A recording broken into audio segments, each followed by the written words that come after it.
తాకట్టులో ఉన్న బంగారాన్ని విడిపించి ఆ రోజున్న మార్కెట్ ధర కట్టి మిగిలిన డబ్బును మీకు అందిస్తుంది కొమ్మూరి గోల్డ్. నమస్కారం గురువు గారు. శ్రీమాత్రే నమః. వృషభ రాశి వారు లలితా సహస్రనామాల్లో ఏ నామాన్ని ఉచ్చరిస్తే వారికి మంచి జరుగుతుందంటారు? తప్పకుండా అండి. ఇక్కడ లలితా సహస్రనామాల్లో ముఖ్యంగా ఈ వృషభం వారికి రాస్యాధిపతి శుక్రుడు అవుతాడు. మీరు వృషభం వారి యొక్క తత్వాన్ని కనుక చూసుకుంటే కూడా ఓపిక ఎక్కువ ఉంటుంది వీరికి. చాలా ఓపిక ఎక్కువ ఉంటుంది. వీళ్ళు ఆలోచించకుండా అయితే మాట్లాడరు. వీళ్ళ వాయిస్లో కూడా ఒక బేస్ ఉంటుంది వృషభం వారికి, మీరు కనుక గమనించినట్లయితే. పర్టికులర్గా జెంట్స్కి. లేడీస్కి వాళ్ళకి సహజంగానే కొంచెం సౌమ్యమైన గొంతు ఉంటుంది కాబట్టి అది వేరు. అయితే బేస్ ఎక్కువగా ఉండేటువంటిది. వీళ్ళకి ఏంటంటే వీళ్ళు ఎక్కువగా విష్ణు అవతారం ఉండేటువంటిది.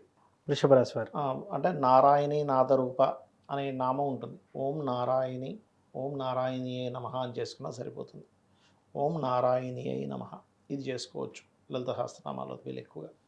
అయితే ఇక్కడ ఏంటంటే వీళ్ళు ఇంట్లో ఈ బిల్వపత్రాలు ఉంటాయి కదా, బిల్వపత్రాలు ఒక్కొక్కటి వేస్తూ చేస్తే కూడా చక్కటి ఫలితాలు ఉంటాయి.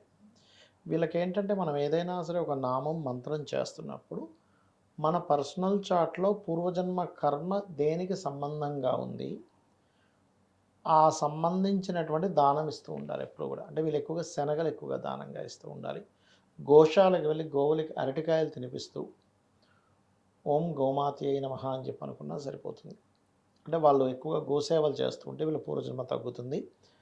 నారాయణి అంటే అమ్మవారు నారాయణ నారాయణి అంటారు. అంటే ఏంటి, వాళ్ళిద్దరూ కూడా అన్నా చెల్లెళ్ళు కాబట్టి ఓం నారాయణి అయి నమః అని కూడా అనుకోవచ్చు చెప్పాలంటే. అదేవిధంగా అమ్మవారి యొక్క నామం చేసేటప్పుడు పర్టికులర్గా ఇక్కడ ఏంటంటే బుధవారాలు ప్రత్యేకంగా ఈ నామం చేసేవాళ్ళు బుధవారాలు ఏదైనా విష్ణు ఆలయానికి వెళ్ళి అక్కడ కూర్చొని చేసినా, శివాలయానికి వెళ్ళి అక్కడ కూర్చొని చేసినా కూడా వీళ్ళకి చాలా మటుకు కర్మలు అనేటువంటివి దగ్ధం అవుతాయి. దీంతోపాటు పంచమ స్థానంలో ఏదైనా గ్రహం ఉందో చూసుకోవాలి ఎప్పుడు కూడా. మనం పంచమ స్థానం ఈజ్ మంత్రస్థానం. పంచమాధిపతిని బట్టి మనం మంత్రం తీసుకోవాలి. అదేవిధంగా పంచమంలో ఏదైనా గ్రహం ఉంది, ఎగ్జాంపుల్ కేతువు కూడా ఉన్నాడు అనుకోండి, అప్పుడు ఆ వ్యక్తి మంత్రం తీసుకోవడానికి చాలా ఆటంకాలు జరుగుతాయి. ఇప్పుడు మనం యూట్యూబ్లో చెప్తున్నాము, ఈ చెప్తున్నటువంటిది వాళ్ళు విని చేద్దామన్నా కుదరదు ఒకసారి కేతువది ఉన్నప్పుడు. అప్పుడు గణపతిని చేసుకుంటే కానీ వాళ్ళకి ముందుకు కదులుదా మంత్రం అనేటువంటిది. అలాగే ఇప్పుడు లలితాసహస్రనామాలంటే మామూలుగా యూట్యూబ్లో విని చేసుకోవచ్చు, తప్పులేదు. కానీ చాలామంది మనకి దాని ఏమంటే ఖడ్గమాలు చేస్తూ ఉంటారు. ఉపదేశం లేకుండా ఖడ్గమాలు చేయకూడదు. ఓకే, దేవి ఖడ్గమాల ఉపదేశం చాలా మంది చెప్తారు కదండి, చదువుకోండి అని చెప్పేసి.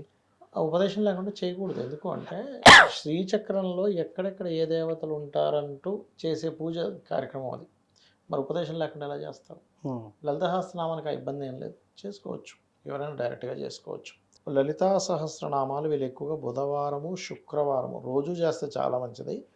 నాకు రోజు కుదరదు అనుకునేటువంటి వారు కనీసం ఈ బుధ శుక్రవారాల్లో అయినా వీళ్ళు ప్రత్యేకమైన నైవేద్యం పెట్టి చేసినట్లయితే, అంటే రోజు చేసేవాళ్ళు ఈ రోజుల్లో ఇంకా కొంచెం ఏదైనా పాయసాన్నం కానీ లేకపోతే ఇంకేదైనా గూడాన్నం కానీ ఇలాంటివి ఉంటాయి కదా, లేదా నెయ్యి కలిపిన హరిద్రానైక రసిక అంటూ ఉంటారు, పెట్టి చేసినా కూడా వీళ్ళకి ఏమవుద్దంటే ఈ లలితా సహస్రనామాల వల్ల వీళ్ళకి ఫైనాన్షియల్ గ్రోత్ పెరుగుతుంది మెయిన్గా. అయితే ఫైనాన్షియల్ గ్రోత్కి డిఫరెంట్ మంత్రం ఉంటుంది. ఓం సంపత్కరీ సమారూఢ సింధుర వ్రజ సేవితాయ నమః కానీ, లేదా ఓం ధర్మాధ్యక్ష ధనాధ్యక్ష ధనధాన్య వివర్ధనీయ నమః కూడా చేసుకోవచ్చు చెప్పాలంటే.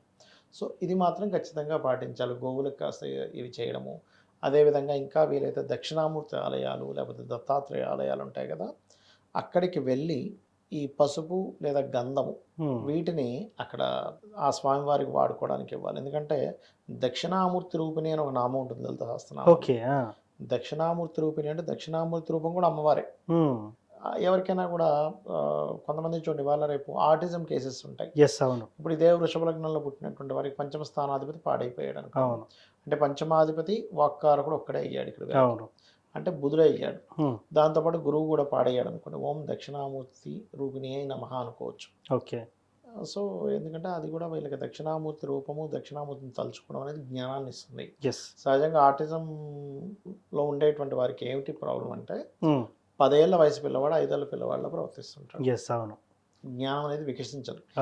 జ్ఞానాన్ని వికసింపజేసేటువంటి నామం ఏదైతే ఉందో ఓం దక్షిణామూర్తి రూపిణి నమః. ఇది చేసుకోవచ్చు.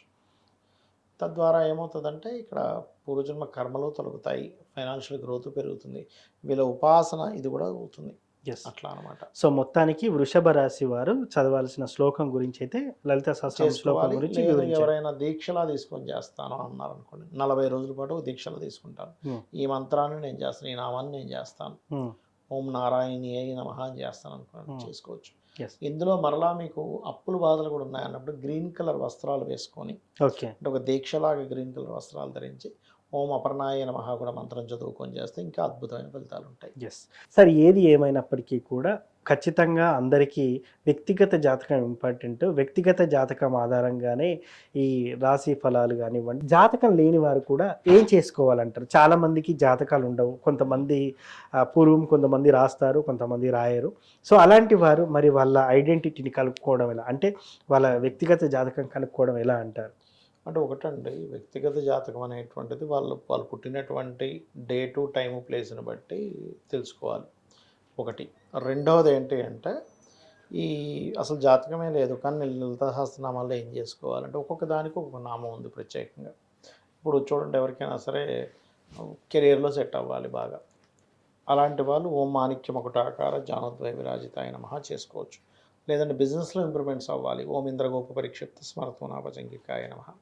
ఈ ఇంద్రగోప పరిక్షిప్త నామం ఏదైతే ఉందో వాళ్ళ లైఫ్లో, అంటే వాళ్ళ జాతకంలో 11th హౌస్ పాడైంది అనుకోండి, ఇది చేసుకోవడం ద్వారా హ్యాపీనెస్ అనేది పెరుగుతుంది, సక్సెస్ రేట్ అనేటువంటిది పెరుగుతుంది. అది అదేవిధంగా మరొక విషయం ఏంటంటే ఒక్కొక్కసారి కొంతమందికి అనారోగ్యంతో బాధపడుతుంటారు చిన్నప్పటి నుంచి కూడా. అలాంటి వారు ఓం సర్వవ్యాధి పరశమని సర్వమృత్యు నివారిణి అగ్రగణ్య చింత్య రూప కలికల్మషనాశిని నమః చేసుకోవచ్చు. ఇలాగా ఎవరెవరు దేనికి సంబంధించి చేయాలో దానికి సంబంధించి చేసుకునేటువంటిది ఉంటుంది. అదేవిధంగా మరి కొంతమందికి ఫైనాన్షియల్ ఇబ్బందులు ఉంటాయి, అలాంటప్పుడు ఓం ధర్మాధ్యక్ష ధనాధ్యక్ష ధనధాన్య వివర్ధిని నమః. అంటే ఇక్కడ ఏంటంటే వ్యక్తిగత జాతకంలో కనుక 2వ భావం పాడైంది అంటే ఫైనాన్షియల్ హౌస్ పాడైంది, అప్పుడు ఈ ధర్మాధ్యక్ష కానీ లేకపోతే ఓం సంపత్కరి సమారూఢ సింధుర ప్రజ సేవితాయ నమః కానీ చేయొచ్చు. ఇలా ఏంటంటే ఒకటి ఇక్కడ చాలామంది ఇప్పుడు మీరు అడిగినట్టు కొంతమంది ఎట్లా అడుగుతారంటే, ఏమంటే నేను ఎప్పుడు పూజలు చేయను కానీ ఇప్పుడు నాకు కష్టం వచ్చింది కాబట్టి దేవతను వెళ్ళి అడిగితే నేను స్వార్థం కోసం అడిగినట్టు ఉంటుందేమో అనుకునే వాళ్ళు చాలామంది ఉన్నారు. ఎస్, అవును. నేనేమంటానంటే ఒక తల్లికి బిడ్డలు ఉన్నారు, 4 బిడ్డలు ఉన్నారు. ఒక వాడు తల్లితో పెద్దగా కనెక్టివిటీలో లేడు, మిగతా 3 బాగానే ఉంటారు. కానీ వీడికి ఆకలేసింది, ఎవరిని అడగాలి? తల్లినే అడగాలి. తల్లి ఏమైనా నువ్వు సరిగ్గా కమ్యూనికేషన్స్లో లేవు కదా నీకు పెట్టని అంటుందా? అన్నది కదా. అన్నది కదా. అందుకని తల్లిని అడగడంలో తప్పు లేదు. అయితే నువ్వు అడిగేటువంటి దానిలో ధర్మబద్ధమైంది అయి ఉండాలి ఆ కోరిక. పక్కవాడికి పోవాలి, జాబ్ పోవాలి, ఆ జాబ్ నాకు రావాలంటే ధర్మబద్ధం కాదు. అంతే కదా. నేను పడుతున్నటువంటి కష్టానికి నాకు మంచి ఉద్యోగం ఇవ్వు, అది ధర్మబద్ధం. అలాగా చాలామంది ఏంటంటే కొన్ని నేను మొన్న కూడా ఒక జాతకం చెప్పినప్పుడు అతను అదే అంటున్నాడు, ఏమన్నా సార్ నేను ఎప్పుడు చేయను, ఇప్పుడు చేస్తుంది ఏదో దేవుడిని స్వార్థంతో అడిగినట్టు ఉంటుందేమో. అలా అనుకుంటాడా సార్ దేవుడు? అనుకోడు.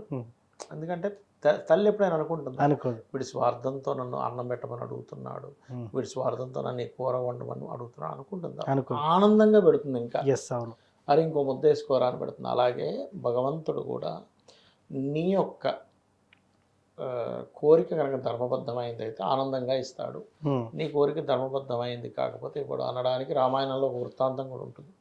ఒకసారి బ్రహ్మగారు అంటే మన ఈ రావణాసురుడు, మన శూర్పణఖ, అదేవిధంగా మన రావణాసురుడు యొక్క తమ్ముడు కుంభకర్ణుడు, సుగ్రీవుడు, వీళ్ళ 4 బ్రహ్మ కోసం తపస్సు చేస్తూ ఉంటారు.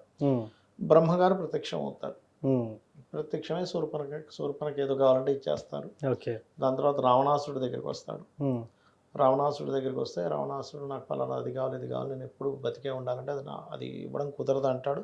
ఎగ్జంప్షన్ అంటే మనుష్యుల చేతిలోని లేకపోతే వానరుల చేతులు తప్ప మిగతా అన్ని కోరుకుంటాడు. అందుకే నారాయణుడే మనుష్య రూపం దాల్చి చంపేశాడు రాముడి రూపంలో. ఇక సుగ్రీవుడి దగ్గరికి వెళ్ళినప్పుడు సుగ్రీవుడు ఏం చెప్తాడంటే, నేను ఉన్నంతకాలము, జీవించినంతకాలము ధర్మాన్ని నేను తప్పకుండా చూడు స్వామి అని అడుగుతాడు. అప్పుడు బ్రహ్మగారు మెచ్చుకొని చిరంజీవత్వం ఇస్తాడు. ఇక్కడ రావణాసుడు అడిగినా ఇవ్వడు, అలా ఇవ్వకూడదు అంటారు, కానీ ఇక్కడ ఇస్తాడంటే దాని అర్థం ఏంటి? ధర్మానికి ముడిపడి ఉంటే, నువ్వు ధర్మంతో కనెక్ట్ అయి ఉంటే భగవంతుడు మెచ్చి నీకు ఇస్తాడు. మరలా ఇక్కడ కుంభకర్ణుడి దగ్గరికి వెళ్తుండేసరికి దేవతలందరూ వచ్చి బ్రహ్మను పట్టుకుంటారు.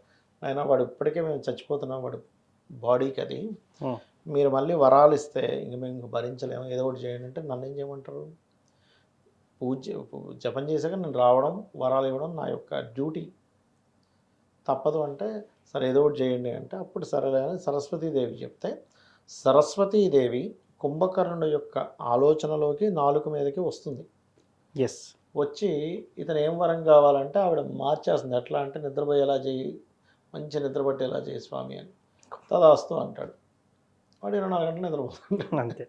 సో ఏది కోరుకుంటే అదే అన్నట్టు ఇంకా. అలా ఏంటంటే మనం చేసిన జపానికి మనం చేసిన పూజకి రుణం ఉంచుకోకూడదు కాబట్టి అమ్మవారు ఇస్తుంది. ఎస్, అవును. దాన్ని మనం తల్లిగా భావించినప్పుడు స్వార్థము అనుకో. మీ భావన తల్లి లేదా తండ్రి అనే భావంతో ఉన్నప్పుడు మీకు స్వార్థం అని అనిపించదు ఫస్ట్. ఎస్. ఎప్పుడైతే ఎక్కువగా స్పిరిచువల్లోకి వెళ్ళిపోతారో స్వార్థంగా అసలు కోరిక కోవద్దు ఫస్ట్. ఎస్, అవును. అది.